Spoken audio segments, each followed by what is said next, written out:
사랑하는 수정동교회 성도 여러분, 한 주간도 평안하셨는지요?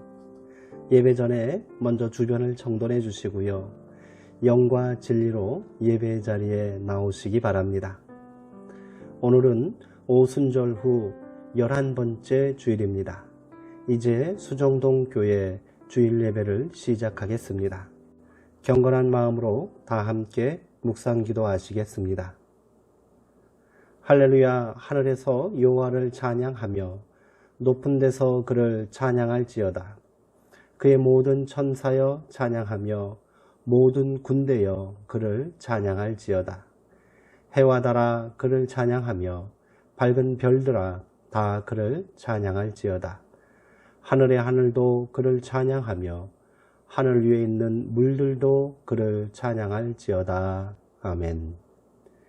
사랑과 은혜가 풍성하신 하나님 아버지, 힘들었던 한 주간의 삶을 뒤로 하고 거룩한 주일 아침 겸손한 마음으로 주님 앞에 나왔습니다.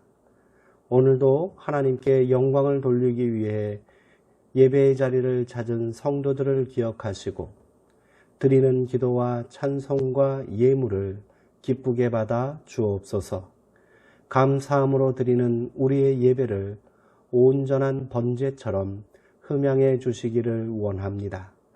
세상 사람들은 자신의 능력과 재물을 의지하여 살지만 저희들은 오직 주님만을 바라보며 주님만을 의뢰하고 있사오니 주여 이 예배를 통하여 저희들의 심령을 다시 한번 견고하게 붙잡아 주옵소서.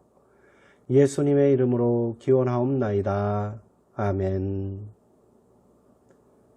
이제 다 함께 찬송가 221장 부르시겠습니다. 사도신경으로 우리의 신앙을 고백하겠습니다. 나는 전능하신 아버지 하나님 천지의 창조주를 믿습니다. 나는 그의 유일하신 아들 우리 주 예수 그리스도를 믿습니다.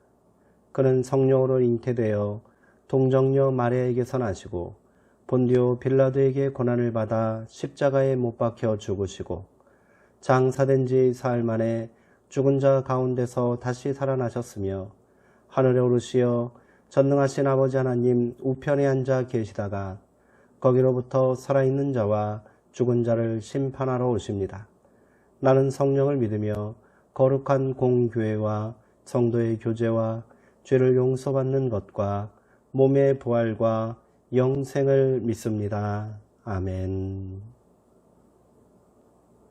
다 함께 공동 기도문에 따라 기도하시겠습니다.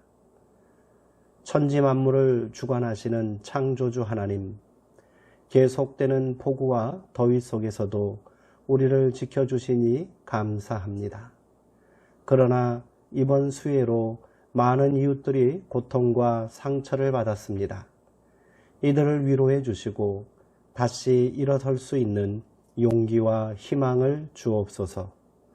주님께서는 환난 가운데서 우리를 도우시고 메마른 심령들에게 생수의 강이 넘치게 하시는 줄 믿습니다. 이 믿음으로 우리가 고난을 이기게 하시고 소망으로 이 땅을 살게 하옵소서. 염려와 근심으로 죄악 가운데 머물지 않게 하옵시고 절망과 두려움으로 믿음을 잃지 않게 하옵소서.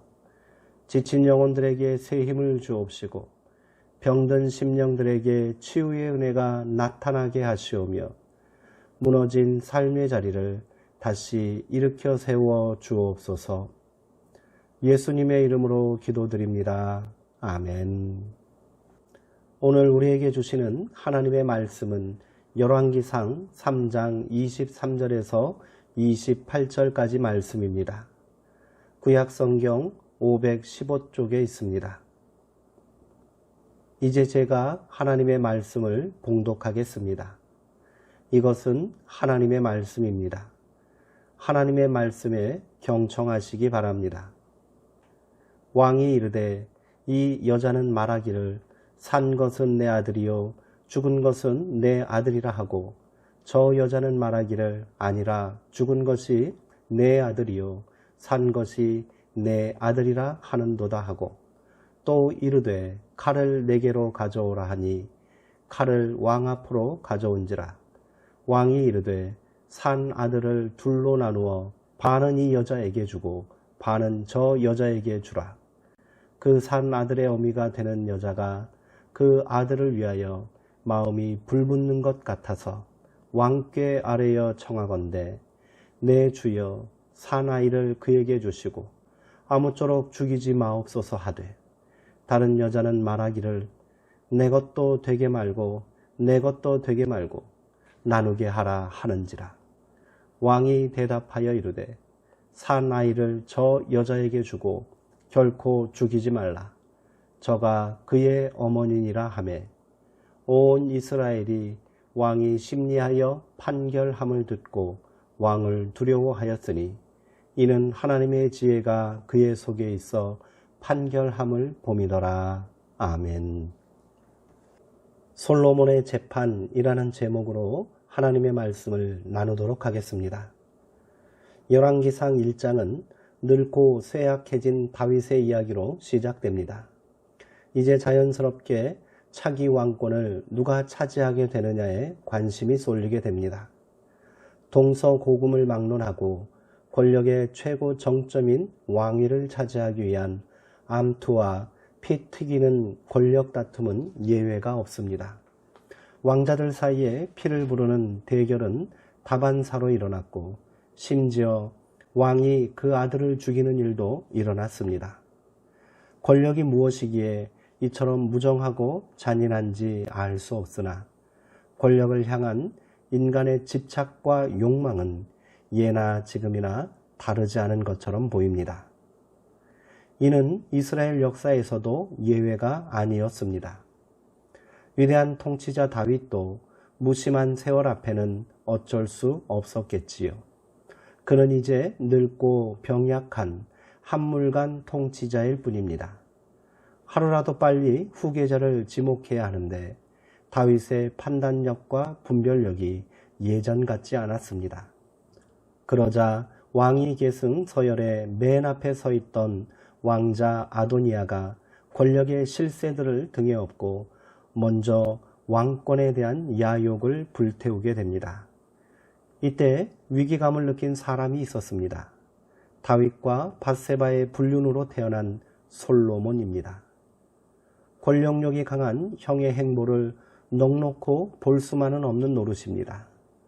그동안 왕실의 천덕꾸러기 취급을 받고 살아왔을 솔로몬에게도 그동안의 서름을 단번에 역전시킬 기회가 찾아온 것이지요.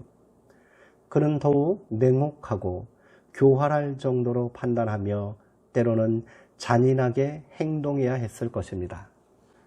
그렇게 왕이 된 솔로몬은 자신의 반대편에 섰던 정적들을 잔인하리만큼 과감하게 처단해 버렸습니다.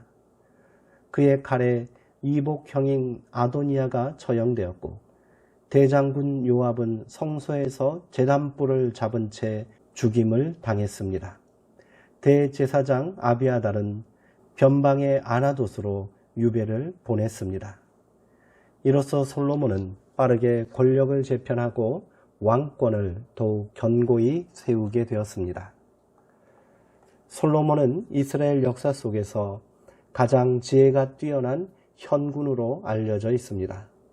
그러나 실상 그는 가장 피비린내 나는 고륙상쟁을 치러낸 인물이었습니다.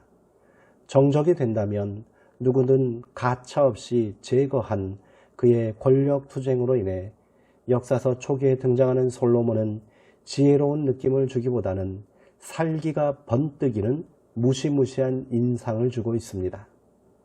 그의 통치 형태는 대화와 설득에 의한 관용과 타협의 정치가 아닌 자신의 반대하는 자들을 향해 단호하게 칼을 빼어드는 공포 정치였습니다. 이것이 솔로몬에게 통치를 위한 지혜라면 지혜였습니다. 그러던 어느 날 솔로몬은 기브온에서 1000번제라는 어마어마한 제사를 하나님께 드립니다. 이스라엘의 모든 제사장들이 동원되었을 이 대대적인 제사를 통해 솔로몬은 하나님을 만나기를 간절히 원했습니다. 그 정성이 통했는지 하나님은 밤에 솔로몬의 꿈에 나타나십니다. 그리고 그에게 내가 너에게 무엇을 줄꼬? 라고 물으십니다. 이때 솔로몬은 하나님께 지혜를 구했다고 우리는 알고 있습니다. 그러나 성경은 그가 구체적으로 구한 것이 지혜가 아니었다고 기록합니다. 솔로몬은 하나님을 향해 이렇게 간구하였습니다. 나의 하나님, 여호와께서 종에게 다윗을 대신하여 왕이 되게 하셨습니다. 그러나 종은 어린아이에 지나지 않는지라 어떻게 처신해야 할지 알지 못합니다. 이 많은 하나님의 백성을 다스릴 능력도 없습니다. 바라옵기는 이들을 잘 다스릴 수 있도록 종에게 듣는 마음을 주사 선악을 바로 분별하게 하옵소서. 솔로몬은 하나님께 듣는 마음을 구하였습니다. 그리고 하나님께서는 이를 지혜라고 응답해 주셨습니다. 이를 통해 솔로몬은 역사의 유례가 없는 지혜를 가진 왕으로 다시 태어나게 되었던 것입니다. 그렇다면 솔로몬은 왜 듣는 마음을 하나님께 구하였을까요? 반대팔을 모조리 숙청하고 모든 권세를 손아귀에 쥐게 된 솔로몬에게 왜 이런 마음이 생긴 것일까요? 본격적인 통치를 시작한 솔로몬은 지금까지 자기가 생각했던 지혜로는 더 이상 나라를 다스릴 수 없음을 깨닫게 되었을 것입니다. 자신의 한계를 알게 된 것이지요. 왕권을 잡기는 했지만 그 백성 다스림은 이제까지처럼 칼을 휘두르는 방식으로는 할 수가 없습니다. 그가 이렇게 많은 백성을 어떻게 재판할 수 있겠습니까? 하고 하나님께 호소했던 것은 막상 다스리는 일을 맡고 보니 권력을 쟁취하는 것과는 엄연히 차원이 다른 문제 앞에 그가 고민할 수밖에 없었던 것을 드러내주는 장면입니다. 정적을 제거하듯이 무자비하게 칼을 빼어 들었다가는 민심이 다 떠날 것이고 그에 대한 원망마저 높아진다는 것을 그는 깨달았을 것입니다. 그러나 늘 누군가를 간단히 죽이고 억누르며 무력으로 문제를 해결하는 데 익숙했던 사람이 그와는 전적으로 다른 방식을 선택한다는 것은 쉬운 일이 아닙니다. 힘과 공포로 사람을 다스린 자가 따뜻한 미소와 진실하고 여유 있는 모습으로 상대방의 말을 들어주고 갈등을 풀어간다는 것은 그 자신에게도 상당히 고통스러운 일이 될 것입니다. 그저 한 주먹 휘두르면 깨끗하게 끝날 것 같은데 차마 그럴 수는 없고 그렇다고 참자니 속이 터질 지경일 테고 다른 뾰족한 수도 없으니 답답할 노릇입니다. 따라서 솔로몬이 지혜를 구하고 그 지혜를 얻었다는 것은 그가 단순히 영특해졌다, 갑자기 머리가 총명해졌다 하는 식으로 이해해서는 아니 될 것입니다. 그의 문제 해결 방도의 근본이 변했다는 것입니다. 그것은 다시 말해 솔로몬의 인생관이 180도 변했다는 것을 의미합니다. 사람의 문제를 해결하는 데는 칼로 되는 것이 아니라는 절실한 깨달음, 그것으로 나라를 궁극적으로 다스릴 수 없다는 각성입니다. 백성들을 잘 다스리는 길은 다름 아닌 하나님에게서 비롯되는 지혜라는 것, 그것이 다름 아닌 듣는 마음이라는 사실을 깨닫게 된 것이지요. 이로써 솔로몬은 자칫 포악한 군주가 될 수 있을 뻔했던 기로에서 현군의 길로 들어설 수 있었던 것입니다. 그 지혜의 의의는 냉혹하기 짝이 없는 존재가 사람을 무자르듯 죽이는 칼의 논리를 버리고 사람의 생명을 구하는 일을 생각하게 되었고 그것을 그의 통치관의 기초로 삼았다는 점에 있습니다. 꿈에서 깨어난 솔로몬이 예루살렘으로 돌아와 화목제를 드리고 모든 신하들과 백성들에게 잔치를 베풀었다는 기록은 이제 솔로몬이 피의 과거를 청산하고 백성들의 마음에 온기가 돌게 했다는 의미가 됩니다. 나라는 이제 섬뜩했던 살기가 거두어지고 잔치가 주는 즐거움과 기쁨으로 분위기의 일신이 이루어진 것입니다. 바로 그 시기에 솔로몬은 일찍이 경험해보지 못했던 문제에 봉착하게 됩니다. 이제까지는 누가 적이며 누가 동지인가를 분별하는 것이 그의 지혜를 시험하는 것이었다면 이것은 구하는 딴판으로 어느 것이 진실인가를 묻는 문제였습니다. 솔로몬을 찾아온 여인들은 몸을 파는 창기들이었습니다. 그런데 두 여인은 그 씨를 알 수 없는 미천한 아기 하나를 둘러싸고 싸움을 벌입니다. 이들이 가져온 문제도 솔로몬이 주로 관여하고 있는 나라의 굵직굵직한 정사에 비하면 시덥지 않을 뿐 아니라 감히 두 여인은 왕 앞에서 함부로 다투고 소리 지르고 있습니다.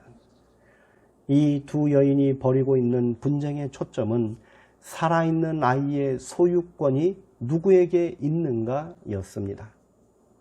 사건의 내막은 이렇습니다. 한 집에 살던 이 여자들이 비슷한 날 출산한 아이를 각자 데리고 자다가 한 여자가 잠결에 아이 위에 누워 자신의 아이를 그만 죽이고 말았는데 이 여자가 몰래 또 다른 여자와 함께 자고 있는 아이를 죽은 아이와 바꾸었다는 것입니다. 그리고 서로 살아있는 아기가 자기 아기라고 싸우다 왕 앞에 나오게 된 것이지요. 제3자인 왕으로서는 그것을 가릴 길이 없습니다. 더욱이 창기 아이를 두고 그것이 누구의 아이인가를 따지는 것이 도대체가 우습게 여겨질 만도 합니다.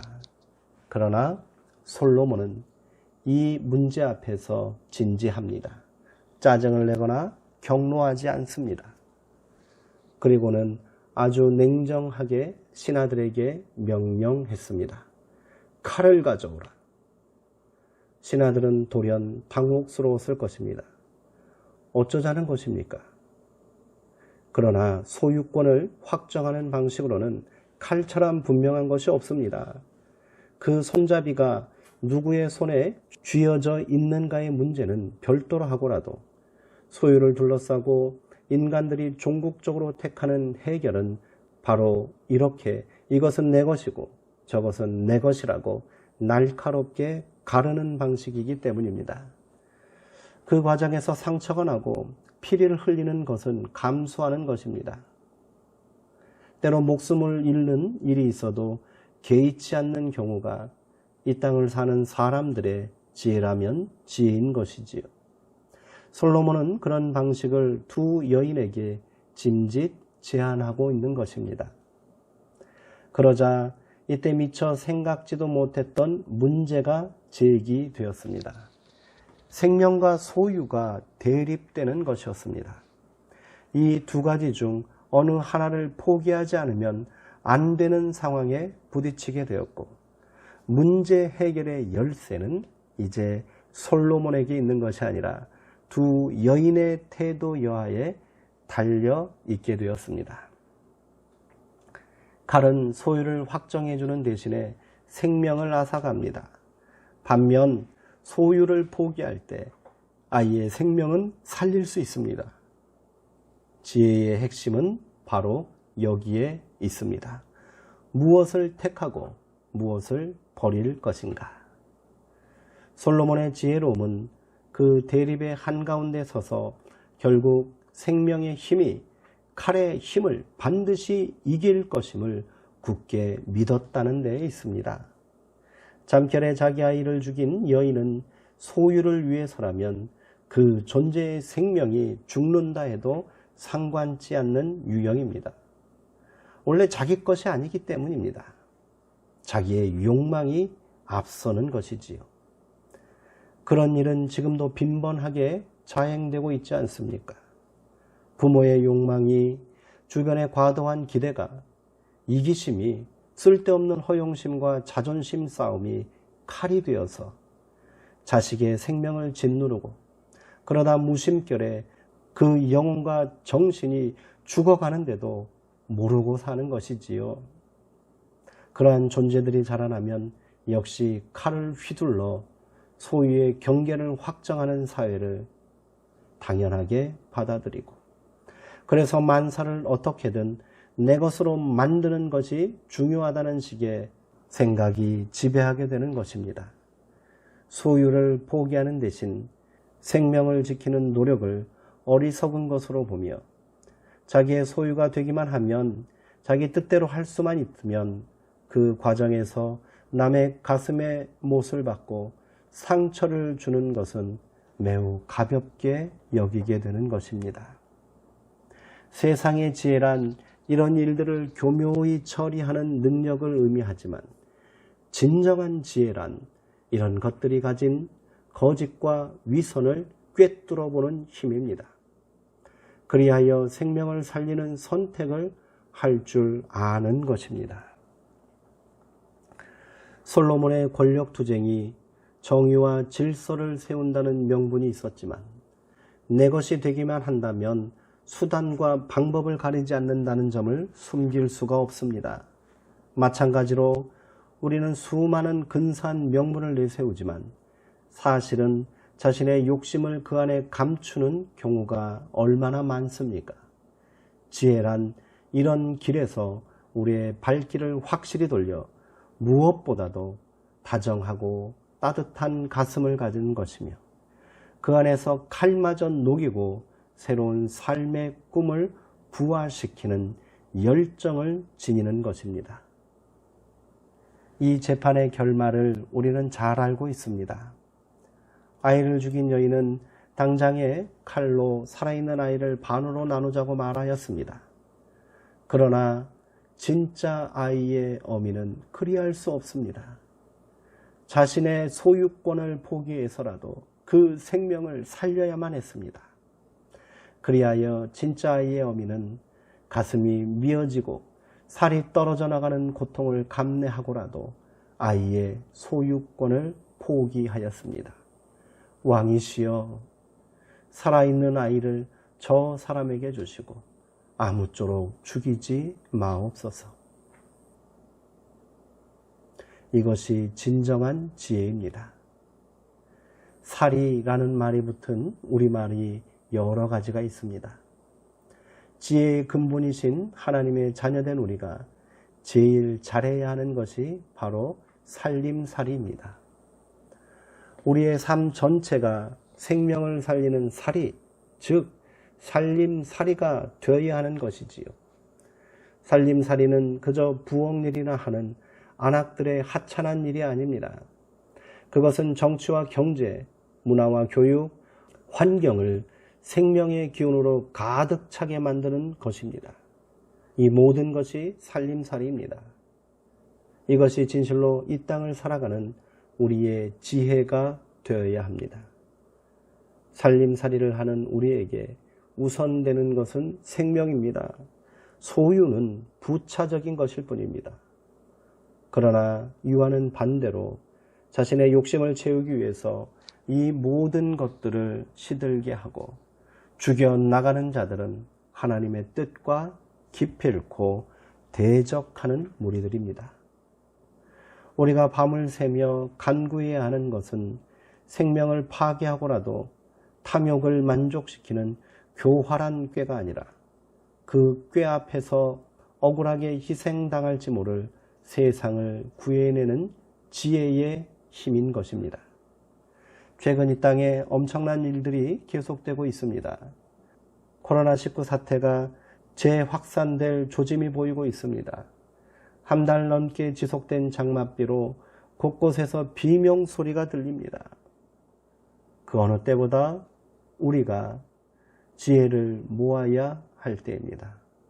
자기의 소유를 포기하고라도 생명을 살리는 지혜가 우리 모두에게 필요합니다. 이 땅을 사는 모든 사람들이 개개인의 사사로운 이익과 욕망을 뒤로 하고 자식의 생명을 살리려 노력하는 어머니의 살림살이의 지혜를 갖기를 기도합시다. 꺼져가는 생명의 불씨를 다시 살릴 수 있는 듣는 마음을 나에게도 주옵소서 간구합시다.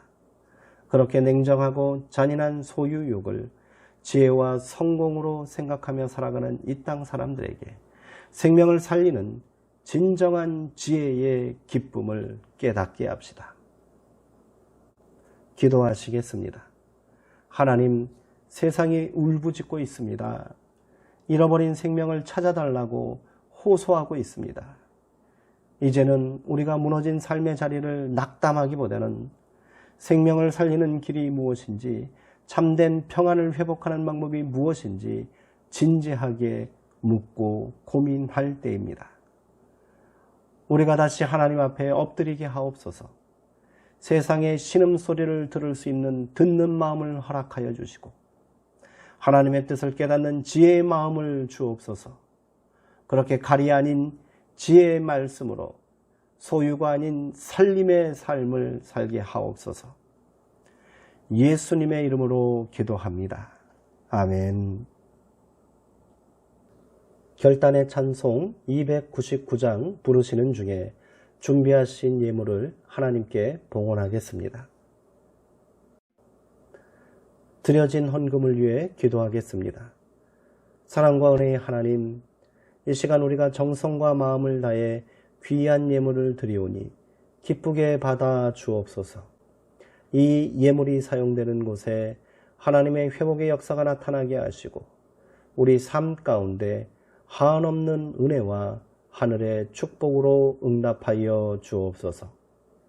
예수님의 이름으로 기도합니다. 아멘. 이제 교회 소식을 간단히 전해드리겠습니다. 코로나19가 재확산 조짐을 보이고 있습니다. 개인위생과 사회적 거리두기에 더욱 힘써 주시고 하루속히 안정을 되찾을 수 있도록 기도해 주시기 바랍니다. 어린이부 성경학교가 지난주부터 계속 진행 중입니다. 마지막 날까지 안전하고 은혜로운 성경학교가 되도록 성도님들도 함께 기도해 주시기 바랍니다.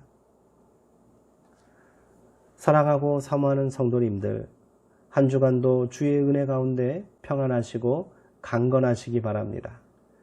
여전히 힘들고 고단한 일상이지만 성도의 거룩한 믿음으로 세상의 본이 되시고 소망의 삶을 사시며 생명을 살리는 길에 함께 하시기를 주님의 이름으로 축원드립니다. 이제 축도로 예배를 마치겠습니다.